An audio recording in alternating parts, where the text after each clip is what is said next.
Excesso de chuva no estado mobiliza a Defesa Civil dos municípios para ajudar os desalojados. E você vai ver também. Setor da construção civil comemora leve queda nos custos da produção.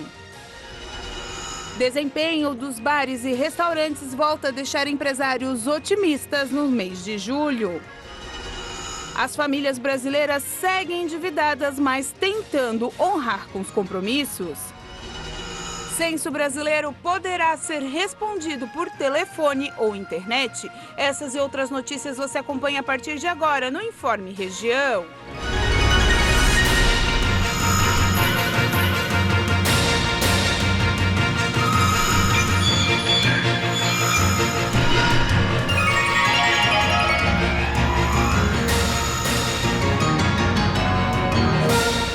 Olá, hoje quarta-feira, dia 10 de agosto de 2022.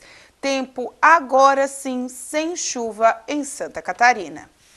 Nos últimos 2 dias, o estado tem vivido atenção e um grande alerta devido à passagem de um ciclone extratropical em Santa Catarina. A Defesa Civil de Santa Catarina está ativa no trabalho com os municípios para auxiliar nos estragos causados pelas fortes e constantes chuvas nos últimos dias no estado. A chuva não deu uma trégua nas últimas 48 horas. O que era previsto para chover em 2 meses assolou o estado nesse período. Comunidades acabaram ficando isoladas, carros acabaram submersos e as regiões sul e extremo sul de Santa Catarina foram as mais afetadas. 10 horas já começou a verter água pelo banheiro, pelo pátio, e aí a gente começou a sair. A Defesa Civil só pediu pra gente tirar as crianças e tirar a gente, e a gente saiu. Foi isso que aconteceu. Com o extravasamento da calha do rio que passa pela cidade, há registro de alagamento em diversos bairros, deixando muita gente ilhada. Fora deles também, como foi o caso do Bruno, que queria conseguir passar por um dos acessos para chegar em casa e ajudar a resgatar o amigo e seus animais de estimação. Tá, o meu cachorro, meu amigo e a minha gata estão presos dentro de casa. O portão está trancado porque está sem luz. Então tem que dar um jeito de nadar e resgatar todo mundo lá. Já tentou contato com a Defesa Civil, o bombeiro? Contato, o primeiro número que a gente ligou ali diz que não existe. Então é a gente pela gente, né? Não tem muito o que fazer. No final da tarde desta quarta-feira, mais de 30 famílias já estavam abrigadas no ginásio municipal de Criciúma em busca de esperar as águas baixarem. Outras cidades do extremo sul tiveram pontes destruídas e também pontos de alagamento. No estado foram registrados estragos em Joinville, Timbó, Itajaí, Balneário Camboriú e Balneário Pissarras. A previsão é que o ciclone se afaste ainda na madrugada desta quinta-feira para o mar, onde continuará o alerta de ressaca até o próximo sábado. A Defesa Civil acabou de emitir uma nota atualizando os dados sobre a passagem desse ciclone no estado de Santa Catarina, onde mostra que realmente a região sul e extremo sul catarinense foram as mais atingidas. A Defesa Civil alerta também que os moradores devem continuar nas suas casas, aqueles que não têm a necessidade de sair para o enfrentamento dos pontos alagados. A água começou a baixar em alguns pontos, mas deve demorar até amanhã desta quinta-feira, se não chover novamente, para realmente essas famílias começarem a voltar para suas casas e aí sim continuarem a vida. Portanto, evite os pontos de alagamento. Aqui na região sul, a cidade de Forquilinha foi uma das mais atingidas. A Serra do Rio do Rastro está em meia pista no momento devido ao deslizamento de terra. O brasileiro continua endividado, mas a última pesquisa mostra que de 10 brasileiros, 7 deles conseguem pagar as suas contas em dia, mas zeram o orçamento do mês. A situação é um pouco melhor para 7 em cada 10 brasileiros que conseguem pagar todas as contas, mas zeram o orçamento. Com a redução quase generalizada dos gastos, os brasileiros diminuíram os custos com o lazer e 58% deles deixaram de comprar roupas e sapatos. 25% das pessoas disseram ter reduzido ou deixado de comprar remédios. 19% deixaram de pagar o plano de saúde e 14% pararam ou atrasaram o pagamento do aluguel ou da prestação do imóvel. Uma outra pesquisa da Confederação Nacional do Comércio de Bens, Serviços e Turismo indicou que o endividamento e a inadimplência das famílias brasileiras atingiu o maior patamar desde 2010, com 22% dos rendimentos comprometidos com as dívidas. Apesar do cenário negativo, a população demonstrou otimismo em terminar o ano com um pouco mais de folga nas finanças. 2.008 cidadãos em todas as unidades da federação foram entrevistados entre os dias 23 e 26 de julho. E de acordo com uma pesquisa, os donos de bares e restaurantes, depois da crise da pandemia, voltaram a ter uma fase otimista. O setor teve um crescimento no mês de julho. O número de restaurantes e lanchonetes que tiveram lucro aumentou de 35% para 37% em julho deste ano. Segundo a Associação Brasileira de Bares e Restaurantes, o setor está otimista para os próximos meses. Com a volta das aulas e o trabalho presencial, muitos trabalhadores também voltaram a comer fora. Essa retomada está impulsionando o setor, mas alguns estabelecimentos ainda não conseguiram expandir seus negócios e têm dívidas acumuladas. Apesar disso, a associação estima que o setor pode contratar até 100 mil novos trabalhadores até o final do ano, aproveitando a Copa do Mundo e as festas de fim de ano.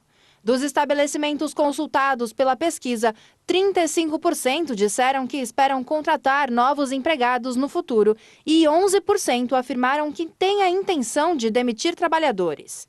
A pesquisa da Abrazel entrevistou donos de cerca de 1.500 restaurantes e lanchonetes de todo o Brasil. A seguir, Censo tem opções para responder as questões por telefone ou internet.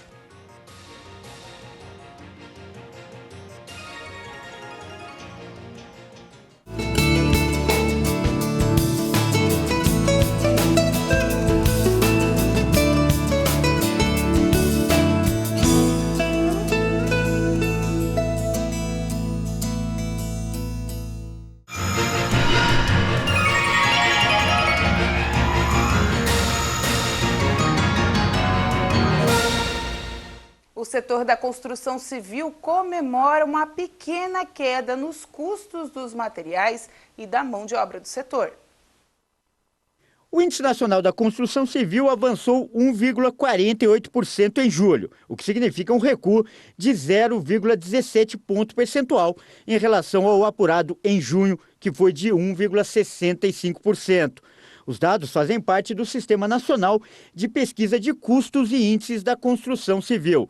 O acumulado de janeiro a julho é de 9,11%, mas nos últimos 12 meses atingiu 14,07%. Esse percentual é um pouco abaixo do registrado nos 12 meses imediatamente anteriores. O indicador apontou que o segundo semestre começa com alta influenciada pelos materiais e pela mão de obra. O custo nacional da construção civil por metro quadrado chegou a R$ 1.652 em julho. Os custos regionais por metro quadrado atingiram R$ 1.723 no Sudeste, R$ 1.717 no Sul, R$ 1.658 no Centro-Oeste, R$ 1.622 no Norte e R$ 1.546 no Nordeste. O mercado financeiro reduziu pela sexta semana consecutiva a projeção da inflação para esse ano de 2022, que passou de 7,15% para 7,11%. O resultado veio acima da expectativa do mercado de queda de 0,65%. No ano, a inflação acumulada é de 4,77% e nos últimos 12 meses de 10,07%.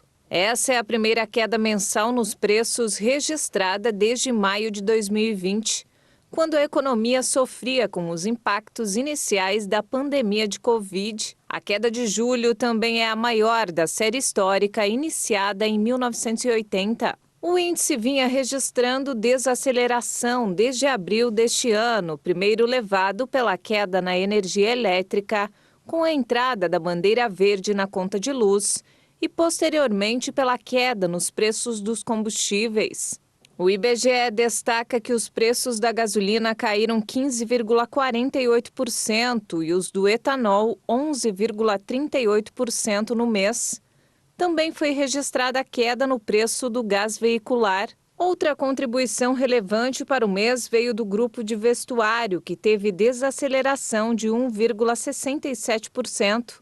A queda forte no preço do algodão, uma das principais matérias-primas da indústria têxtil, foi destacada como maior responsável por esse movimento. Do lado das altas, o destaque foi o setor de alimentação e bebidas, que teve a maior variação e impacto positivo no índice do mês. O resultado foi puxado pelo leite longa-vida, que subiu mais de 25%, e pelos derivados do leite, como queijo e manteiga. Essa alta do produto se deve principalmente a 2 fatores. Primeiro, porque estamos no período de entre-safra e o fato de os custos da produção estarem muito altos. O PIS, o Programa de Integração Social, e o PASEP, o Programa de Formação de Patrimônio do Servidor Público, têm um total de 24,5 bilhões de reais que ainda não foram sacados, segundo a Caixa Econômica Federal. O valor está disponível para 10,6 milhões de contas transferidas para o Fundo de Garantia por Tempo de Serviço. 25 bilhões de reais estão à disposição dos trabalhadores que contribuíram com o PIS/PASEP na Caixa Econômica Federal. Tem direito ao benefício quem trabalhou com carteira assinada na iniciativa privada ou como servidor público nos anos de 1971 a 1988. Antes, o valor só podia ser sacado em casos específicos, como aposentadorias ou doenças graves. Mas em 2019, uma medida provisória passou a permitir que todos os participantes cadastrados no fundo pudessem realizar o saque integral dos valores. Mas pouca gente foi buscar o dinheiro. São mais de 10 milhões de pessoas que estão deixando quase 25 bilhões de reais parados no banco. O problema é que o valor só vai ficar disponível até 2025. Depois disso, o dinheiro volta para os cofres públicos. A Defensoria Pública da União solicitou que a Caixa Econômica Federal comunique os beneficiários que têm direito ao saque. A consulta do saldo pode ser feita nas agências da Caixa Econômica, nas lotéricas e nos canais de comunicação do banco ou pelo aplicativo do FGTS. Quem tem direito ao benefício e é correntista da Caixa, o crédito pode ter sido realizado automaticamente. E para aqueles que não possuem vínculo com o banco, a retirada do dinheiro deve ser feita em uma agência da Caixa, levando o documento com foto. Se o titular da conta já tiver falecido, os beneficiários legais precisam comparecer até uma agência da Caixa com a certidão de óbito e um documento que comprove o vínculo familiar. Um estudo realizado com camundongos e conduzido por pesquisadores da Suécia indica que temperaturas mais frias podem dificultar o crescimento de tumores. A pesquisa foi publicada na revista científica Nature na semana passada.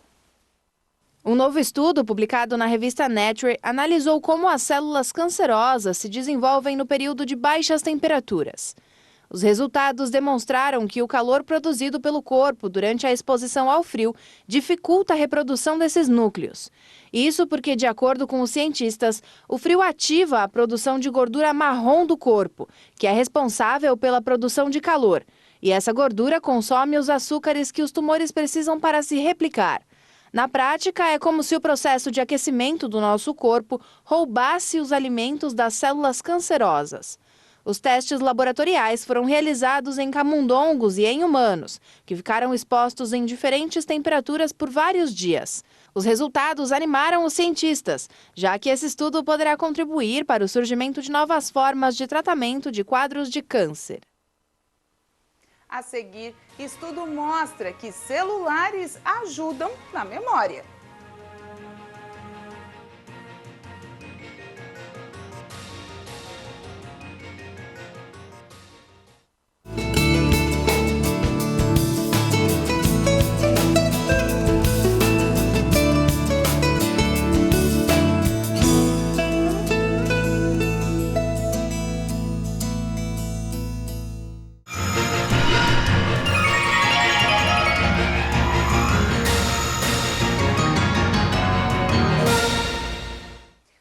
Cientistas demonstraram que o uso de lembretes no dispositivo dos celulares ajuda a pessoa a lembrar de informações importantes, ao mesmo tempo que libera espaço para detalhes secundários.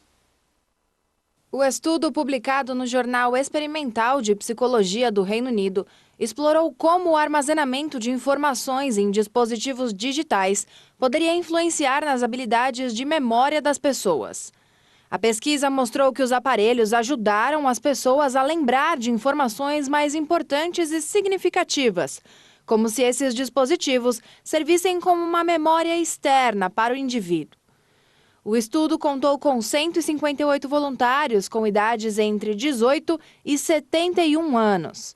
Metade dos participantes realizaram testes de memorização usando apenas lembretes dos dispositivos digitais e a outra metade não. O estudo concluiu que as pessoas tendem a guardar informações importantes em dispositivos e, sempre que necessário, recorrem a esses aparelhos para relembrar. Os testes mostraram que os voluntários utilizaram os aparelhos tiveram uma melhora na capacidade de guardar informações de cerca de 18%. Já informações menos relevantes permaneceram apenas na memória cerebral. Os neurocientistas já haviam expressado preocupações com o uso excessivo de tecnologia, mas os novos resultados mostraram que usar um dispositivo digital como memória externa ajuda as pessoas a lembrar não apenas as informações salvas no aparelho, mas também as ajuda a lembrar das informações não salvas. Um dos principais avanços do pagamento de forma digital, o Pix, atingiu o recorde de aceitação no comércio eletrônico. A modalidade também aparece em segundo lugar no quesito meios de pagamentos aceitos pelas lojas online, na mesma posição que os boletos bancários.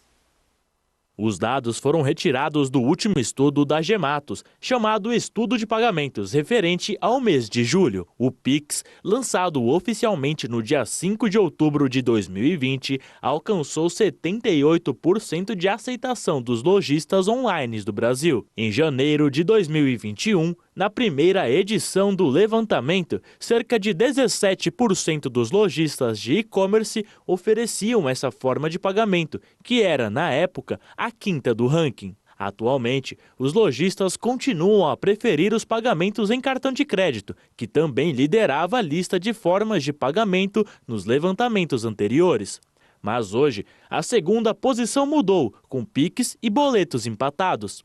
Na quarta posição, aparecem os wallets e, em quinto, o pagamento em débito. O estudo estima que a aceitação do Pix tem potencial para chegar a 92%, considerando o segmento de lojas que ainda não operam com essa forma de pagamento, mas que aceitam algum tipo de recebimento à vista. A alta adesão ao meio de pagamento, que ultrapassou os 131 milhões de usuários no mês passado, impulsionou a inclusão da forma de pagamentos nas lojas online. A pesquisa também revela que a oferta via Pix é priorizada, sendo que 24% das lojas que aceitam oferecem descontos de 3% a 10% para pagamentos pelo sistema instantâneo. Além disso, algumas lojas reportaram que 10% das vendas são pagas via Pix, o que mostra para a consultoria que a participação deve, em breve, superar em volume de pagamentos os boletos e débitos.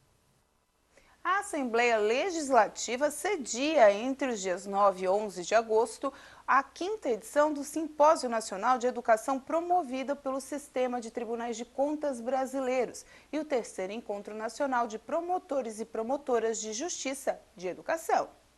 A Assembleia Legislativa cedia até esta sexta-feira o 4º Simpósio Nacional de Educação, promovido pelo Sistema dos Tribunais de Contas Brasileiros, e o 3º Encontro Nacional de Promotores e Promotoras de Justiça da Educação.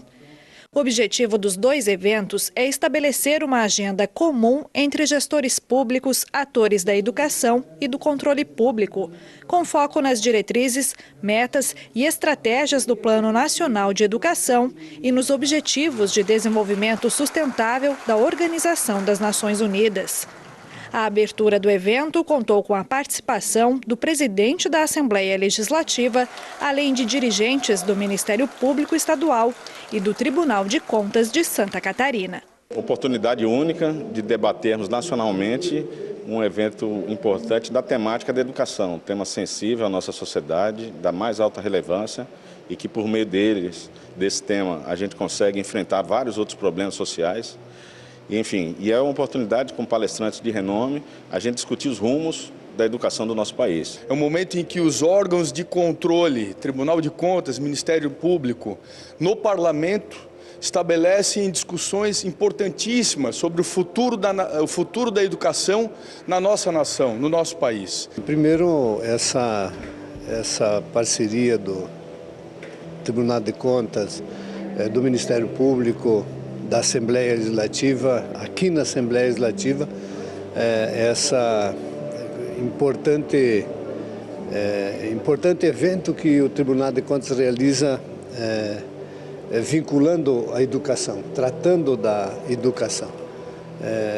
Eu sempre digo que nós temos que ter aí a harmonia entre os poderes e também ter a sensibilidade de bons projetos trabalharmos juntos. E o Criciúma enfrenta daqui a pouquinho o Guarani de Campinas. Desta vez aqui no estádio Heriberto Wilson, mas pela Série B do Campeonato Brasileiro. O jogo será às 9h30 da noite no estádio Heriberto Wilson, que apesar da chuva dos últimos dias, apresenta boa drenagem e boas condições para o jogo. A provável escalação dos comandados do técnico Cláudio Tencati contam com Gustavo, Claudinho ou Renan Areias, Rodrigo, Henriques e Marcelo Hermes, Léo Costa, Gustavo, Gazontin, Felipe Matheus e Marquinhos Gabriel, Thiago Alagoano e Lohan. A partida terá o comando do árbitro FIFA Rodolfo Toschi Marques, do Paraná. E apitam com ele também os seus auxiliares Rafael Trombeta e Vitor Hugo Imazu, também paranaenses. Então, portanto, atenção redobrada aos arredores do estádio Heriberto Wilson, ali nas proximidades do horário da partida, lembrando que começa às 9h30 da noite. E com essa informação, a gente encerra o Informe Região de hoje. Lembrando para você que essas e outras notícias você encontra nas nossas redes sociais, @TV Primavera no Instagram e no Facebook, e também no nosso canal do YouTube para vídeos e a nossa programação, /TV Primavera Criciúma. A todos vocês, uma boa noite e até amanhã.